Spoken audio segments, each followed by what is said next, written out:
નમસ્કાર વિદ્યાર્થી મિત્રો, દ્વિતીય સત્રની શરૂઆત એટલે દિવાળી વેકેશન પૂર્ણ થયું છે અને બીજા સત્રની શરૂઆત થાય છે. પરંતુ મિત્રો, આપણો જ્યાંથી અભ્યાસક્રમ બાકી છે ત્યાંથી આપણા શૈક્ષણિક કાર્યની શરૂઆત રહેશે.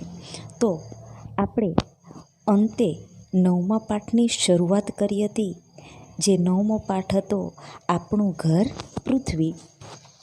તો દિવાળી પહેલાં આપણે જુદા જુદા ગ્રહો, નક્ષત્રો અને ઉલ્કા વિશેનો ખ્યાલ મેળવ્યો હતો. હવે આજે આપણે શરૂઆત કરીશું પૃથ્વીનું સ્થાન અને તેનો આકાર કેવા પ્રકારનો છે.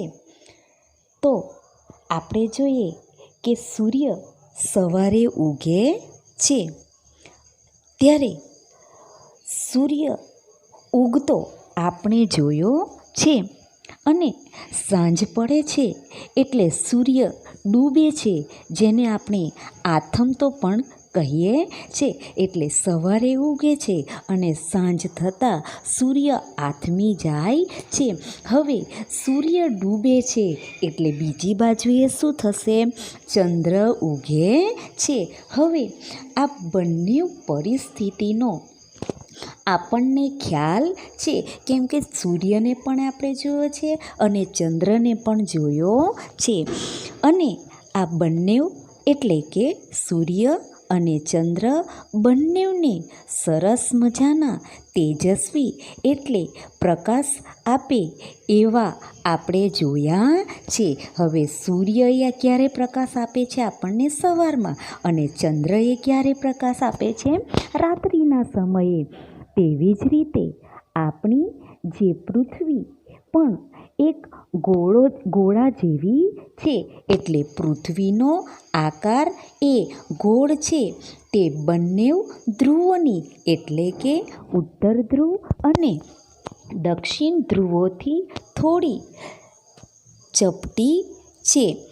કેટલાક અવકાશયાત્રીઓ ચંદ્ર પર જઈ આવ્યા છે, જેવા કે સુનીતા વિલિયમ્સ અને બાકીના ઘણા બધા એવા અવકાશયાત્રીઓ છે જેમણે અવકાશની મુસાફરી કરી છે. હવે આ જે અવકાશયાત્રીઓ જ્યારે ચંદ્ર પર ગયા હતા ત્યારે તેમણે પૃથ્વીના ફોટાઓ પાડ્યા હતા. એટલે આકાશમાંથી એમણે પૃથ્વીના ફોટાઓ પાડ્યા હતા અને એના દ્વારા એવું તારણ મેળવ્યું કે ચંદ્ર પરથી પૃથ્વીને જોતા આકાશમાંથી એક ગોળા જેવી દેખાય છે. હવે આપણે જોઈએ કે આપણે બધાએ એક નાનકડા ગામ કે શહેરમાં વસવાટ કરીએ છીએ. એટલે જે ભાગમાં આપણે વસવાટ કરતા હોઈએ તે ભાગને આપણે જોઈ શકીએ છીએ. ત્યારે એવું થાય કે પૃથ્વી ખૂબ જ નાનકડા ભાગ જેવી હોઈ શકે છે. એટલે આ કારણ પરથી એવું વિચારી શકીએ કે પૃથ્વી ગોળ જ છે. તેનો સંપૂર્ણ ખ્યાલ આપણને આવી શકતો નથી. એનું કારણ છે કે આપણે જ્યાંથી જોઈએ છીએ, આપણે નાનકડા ગામ કે શહેરમાંથી જોઈએ છીએ, ત્યારે એનો ખ્યાલ સંપૂર્ણપણે આપણને આવી શકતો નથી. હવે આપણે એક ઉદાહરણ જોઈએ તો આપણા ઘરમાં માટલું હોય અને એ માટલું ક્યારેક તૂટી જાય છે. તો તે સમયે આપણે માટલાનો એક નાનકડો ટુકડો હાથમાં લઈએ તો આપણને એ ટુકડા દ્વારા આપણે એવું અનુમાન કરી શકતા નથી કે ખરેખર આ માટલું જ હશે. એવો ખ્યાલ આપણને આવી શકતો નથી. આ ઉદાહરણ પરથી આપણને એવી સમજણ પડે છે કે પૃથ્વીના કોઈ નાનકડા ભાગ ઉપર ઊભા રહીને તેને જોવાથી આપણે આખી પૃથ્વી ગોળ જણાતી નથી, પરંતુ હવે અવકાશયાત્રીઓ દ્વારા ચંદ્ર પર જઈને જે પૃથ્વીના ફોટાઓ પાડવામાં આવ્યા છે તેના પરથી એવું તારણ કાઢવામાં આવ્યું કે આપણી પૃથ્વી એ ગોળ જ છે, એને કોઈ શંકાને સ્થાન નથી. પૃથ્વી વિશે આપણે જોયું કે પૃથ્વી દડા જેવી ગોળ તો નથી જ, પરંતુ તે નારંગી જેવી તો છે જ. હવે આપણે એક બોલ અને નારંગી બંને લઈએ, એટલે બંને જોયા છે. એટલે પૃથ્વી ધ્રુવ પ્રદેશોના આગળથી ચપટી એટલે સાંકડી અને વિષુવવૃત્ત એટલે વચમાંથી આગળથી થોડી ફૂલેલી એટલે પહોળી જોવા મળે છે. એટલે ધ્રુવવૃત્ત કરતાં પૃથ્વીના વચમાંનો ભાગ જે કહી શકાય એ મોટો જોવા મળે છે. આપણે આપણા ભારત દેશનો નકશો જોઈએ તો નકશામાં તમે જુઓ કે ઉત્તર તરફનો જે ભાગ છે એ સાંકડો છે, મધ્ય તરફનો જે ભાગ છે એ પહોળો છે, અને નીચેની તરફ દક્ષિણમાં જતાં તે ફરીથી સાંકડો થતો જાય છે. આપણે પૃથ્વીનું ઘનફળ અને તેનું વજન પણ જાણી શક્યા છીએ. હવે આપણે જો પૃથ્વીનો ખ્યાલ મેળવવાનો હોય તો પૃથ્વીના ગોળાનો ઉપયોગ આપણે કરવો પડે. એટલે પૃથ્વીના ગોળા ઉપર દુનિયાનો નકશો દોરેલો હોય છે. આ દુનિયાના નકશામાં ભૂમિખંડો, મહાસાગરો તથા જુદા જુદા મહત્ત્વના વૃત્તોના નામો લખેલા હોય છે. પૃથ્વીનો ગોળો એ પૃથ્વીની નાની પ્રતિકૃતિ દર્શાવે છે. એટલે આ પૃથ્વીના ગોળા પર 2 ધ્રુવો આવેલા છે. હવે 2 ધ્રુવો એ કયા પ્રકારના હશે? એક ઉત્તર ધ્રુવ અને બીજું છે દક્ષિણ ધ્રુવ. મિત્રો, આપણને એક વાક્યમાં સવાલ પૂછાઈ શકે કે પૃથ્વીના ગોળા પર કેટલા અને કયા ધ્રુવો આવેલા છે? પૃથ્વીના ગોળા પરથી આપણે જાણી શકીએ કે પૃથ્વી કઈ તરફ નમેલી છે. હવે આપણે ખ્યાલ મેળવીએ, ધ્રુવના તારા વિશેની માહિતી મેળવીએ તો આકાશમાં એક એવો તારો જે હંમેશા એક જ દિશામાં અને એક જ સ્થળે દેખાય છે. એટલે ઉત્તર દિશામાં જે દેખાય છે, પણ આ બધા તારાની સરખામણીમાં ધ્રુવના તારાને શોધવું કે ઓળખવું કઈ રીતે, એવો પ્રશ્ન આપણને થઈ શકે છે. કેમ કે આપણે રાત્રિનો સમયગાળો આકાશમાં આપણે જોઈએ તો ઘણા બધા તારા આપણને દેખાતા હોય છે. તો આપણને પ્રશ્ન એવો થઈ શકે કે ધ્રુવનો તારો આમાંથી કયો હોઈ શકે?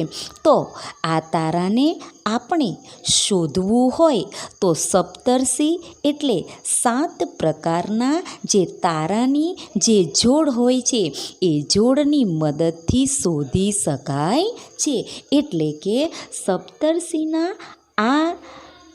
આગળના જે 2 તારાઓની જોડથી કલ્પિત એટલે માત્ર ધારણા કરવામાં આવેલી રેખાની દિશામાં આગળ વધતા એક પ્રકાશિત તારો તમને ઉત્તર દિશામાં દેખાશે.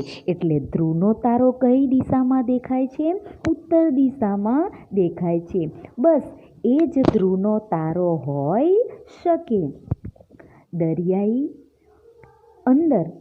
દરિયાની અંદર જે મુસાફર કરનાર જે મુસાફરો હોય અને રણમાં જે મુસાફરી કરનારા લોકો હોય તો તેઓ ધ્રુવના તારાને સહેલાઈથી શોધી કાઢતા હોય છે. શોધી કાઢે એટલે ઓળખી જતા હોય છે, કારણ કે રાત્રિના સમયગાળામાં દરિયાઈ મુસાફરોને ધ્રુવનો તારો પ્રકાશ આપતો હોય છે.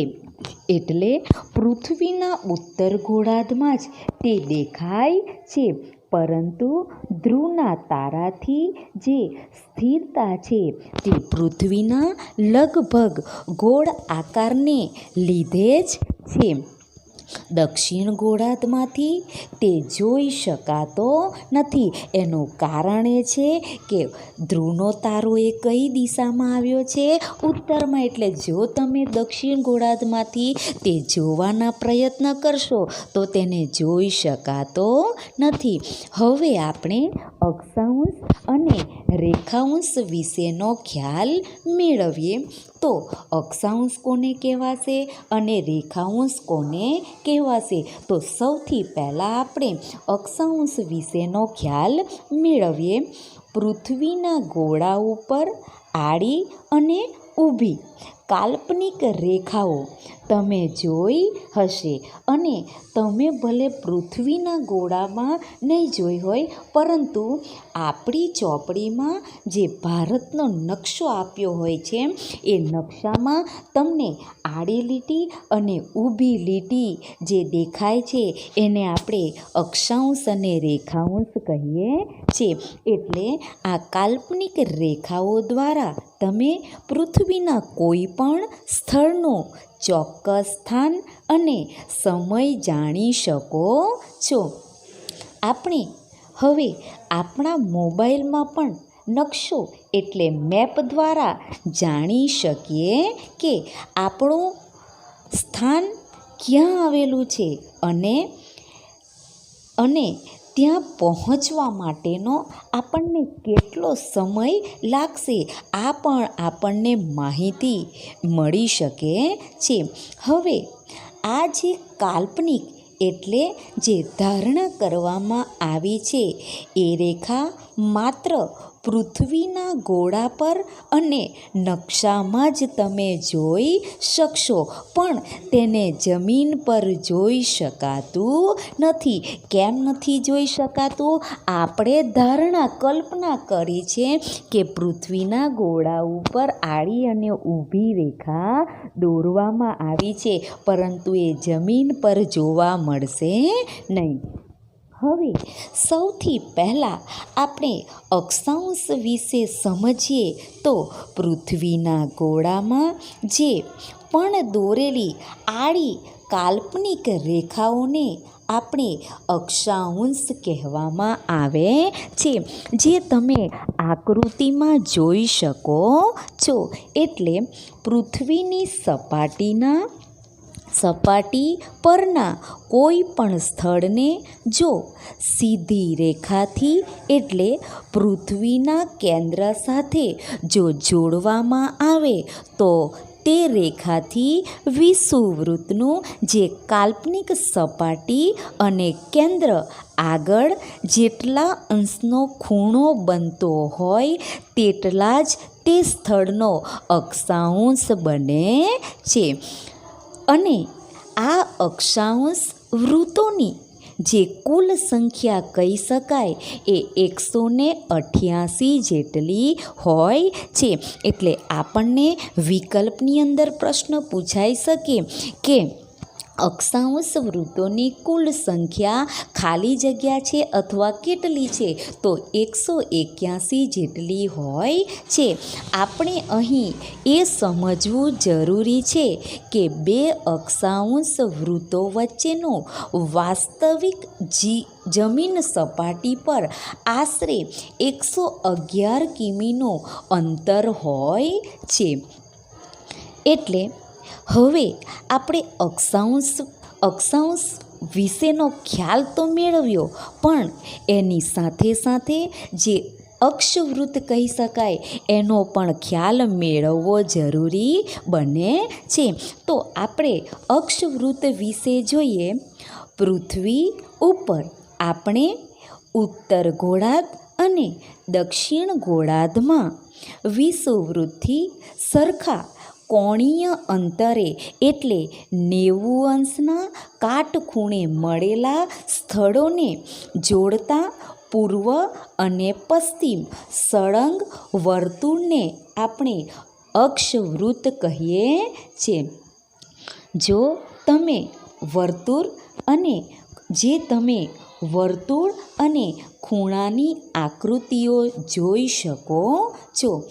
આપણને પ્રશ્ન પણ પૂછાઈ શકે કે અક્ષાંશ કોને કહેવાય અને અક્ષવૃત્ત કોને કહેવાય. હવે આપણે રેખાંશ વિશે માહિતી મેળવીએ. પૃથ્વીના ગોળા ઉપર દોરેલી ઊભી કલ્પિત રેખાઓને રેખાંશ કહેવામાં આવે છે, જે તમે આકૃતિમાં જોઈ શકો છો. રેખાંશ ધ્રુવ પાસે એકબીજાને મળે છે, એટલે ધ્રુવ તરફ આગળ જતાં આ રેખાઓ એકબીજાની નજીક આવતી જાય છે, એટલે કુલ રેખાંશ વૃત્તની સંખ્યા જે કહી શકાય એ 360 જેટલી જોવા મળે છે. આ પ્રશ્ન આપણને વિકલ્પમાં પણ પૂછાઈ શકે કે કેટલા રેખાંશ વૃત્તોની સંખ્યા કેટલી હોય છે. તો અક્ષાંશની કેટલી છે? 181 અને રેખાંશ વૃત્તની કેટલી છે? 360.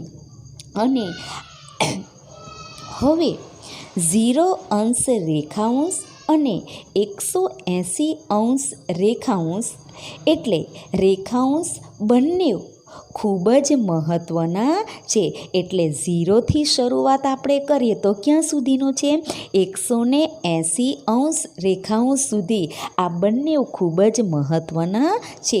હવે આપણે રેખાંશ વૃત્તમાં જે રેખાવૃત્ત વિશે સમજણ મેળવીએ. એટલે જો રેખાંશ વિશે માહિતી મેળવીએ તો એની રેખા વિશે પણ આપણે સમજવું જરૂરી બને છે. તો પૃથ્વીની ધરીથી એટલે કે તેના મૂળ રેખાવૃત્તની જ્યાં કાલ્પનિક સપાટી સાથે પૃથ્વી સપાટીના સરખા કોણાત્મક એટલે 90 અંશના કાટખૂણાના અંતરે આવેલા સ્થળોને જે જોડનારી એટલે કે ઉત્તર દક્ષિણ સળંગ રેખાને આપણે રેખાવૃત્ત કહીએ છીએ. એટલે શું કરે છે? એક બિંદુ આપેલું છે, એમાંથી જુદી જુદી રેખાઓ આપણે જોડી દેતા હોઈએ છીએ. હવે આપણે પૃથ્વી પરના જે મહત્ત્વના અક્ષાંશ વૃત્તો આવેલા છે તેના વિશેનો ખ્યાલ મેળવીએ. તમે અક્ષાંશ વૃત્તોની આકૃતિઓ જોઈ શકો છો. પૃથ્વીની સપાટી પર બરાબર એટલે મધ્યમાં વચ્ચે જે આડી રેખા દોરેલી હોય તેને આપણે વિષુવવૃત્ત કહીએ છીએ. તે 0 અંશ અક્ષાંશથી દોરેલી હોય છે. હવે વિષુવવૃત્ત પૃથ્વીના 2 સરખા ભાગ કરે છે. હવે 2 સરખા ભાગે કયા કયા હોઈ શકે? એક ઉત્તર ગોળાર્ધ અને બીજું છે દક્ષિણ ગોળાર્ધ. આમ ઉત્તર તરફનો જે ભાગ હોય છે એ ઉત્તર ગોળાર્ધ અને દક્ષિણ તરફનો જે ભાગ હોય છે તે દક્ષિણ ગોળાર્ધ કહેવાય છે. આમ ઉત્તર અક્ષાંશ અને દક્ષિણ તરફના રેખાઓ દક્ષિણ અક્ષાંશ કહેવાય છે. એટલે વિષુવવૃત્તની ઉત્તરે 23.5 અંશ એટલે કર્કવૃત્ત અને વિષુવવૃત્તની દક્ષિણે એટલે 23.5 અંશે દક્ષિણે અક્ષાંશ રેખાને આપણે મકરવૃત્ત કહીએ છીએ. આ જ પ્રમાણે આપણે જોઈએ તો વિષુવવૃત્તથી ઉત્તરે એટલે કે 66.5 અંશ ઉત્તર અક્ષાંશ રેખાને આપણે ઉત્તર ધ્રુવવૃત્ત કહીએ છીએ અને વિષુવવૃત્તની દક્ષિણે 66.5 અંશ દક્ષિણ અક્ષાંશ રેખાને આપણે દક્ષિણ ધ્રુવવૃત્ત કહીએ છીએ અને સાથે સાથે વિષુવવૃત્તની ઉત્તરમાં કર્કવૃત્ત સુધી તેમજ દક્ષિણમાં મકરવૃત્ત સુધી દેખાતી સૂર્યની જે ગતિ હોય તેને આપણે અયન કહીએ છીએ. આ અયન વચ્ચે જે જુદા જુદા વૃત્તો આવેલા હોય છે તેને આપણે અયન વૃત્તો પણ કહીએ છીએ. એટલે સૂર્યની આ ગતિને પૂર્ણ કરવા માટે 6 જેટલા મહિનાનો સમય લાગે છે. એટલે કે પૃથ્વી 66.5 અંશના ખૂણે નમેલી રહે છે ત્યારે સૂર્યના કિરણો કર્કવૃત્ત અને મકરવૃત્ત ઉપર લગભગ સીધા જ પડે છે, જે તમે આકૃતિમાં જોઈ શકો છો.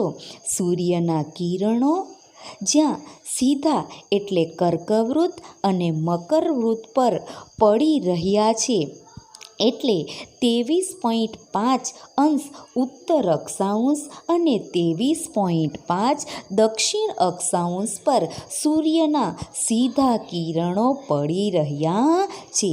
મિત્રો, અહીં આપણને ઘણા બધા 1-2 વાક્યના સવાલો આપણને પૂછાઈ શકે, જેવા કે અક્ષાંશ કોને કહેવાય, રેખાંશ કોને કહેવાય, વિષુવવૃત્ત કોને કહેવાય, મકરવૃત્ત કોને કહેવાય, વિષુવવૃત્ત ક્યાંથી પસાર થાય, અયન કોને કહેવાય, અયન વૃત્તો કોને કહેવાય, કર્કવૃત્ત કોને કહેવાય, આવી વ્યાખ્યાઓ આપણને પૂછાઈ શકે.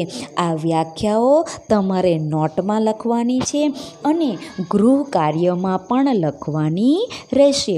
હવે આપણે જોઈએ GPS એટલે G એટલે ગ્લોબલ, P એટલે પોઝિશનિંગ અને S એટલે સિસ્ટમ વિશે આપણે જોઈએ તો આ સિસ્ટમ દ્વારા એટલે મોબાઈલ ફોન અને ગૂગલ મારફતે આપણને કોઈ પણ સ્થળના અક્ષાંશ અને રેખાંશ વિશે જાણવા મળે છે, એટલે માહિતી મળે છે. એટલું જ નહીં પરંતુ ઇન્ટરનેટની સુવિધાવાળા મોબાઈલ વડે જે તે સ્થળના અક્ષાંશ અને રેખાંશ પણ મળી જાય છે. આજે તો આ સિસ્ટમ દ્વારા અક્ષાંશ અને રેખાંશ ખૂબ જ સહેલાઈથી જાણી શકાય છે. મિત્ર, આપણે જોઈએ કે આપણે કોઈ પણ જગ્યાએ જવું હોય અને તમને નહીં ખબર હોય તો તમે ગૂગલની અંદર સર્ચ મારીને આ માહિતી મેળવી શકો છો. હવે પછી જે બાકી છે એ આપણે પછીના તાસમાં જોઈશું.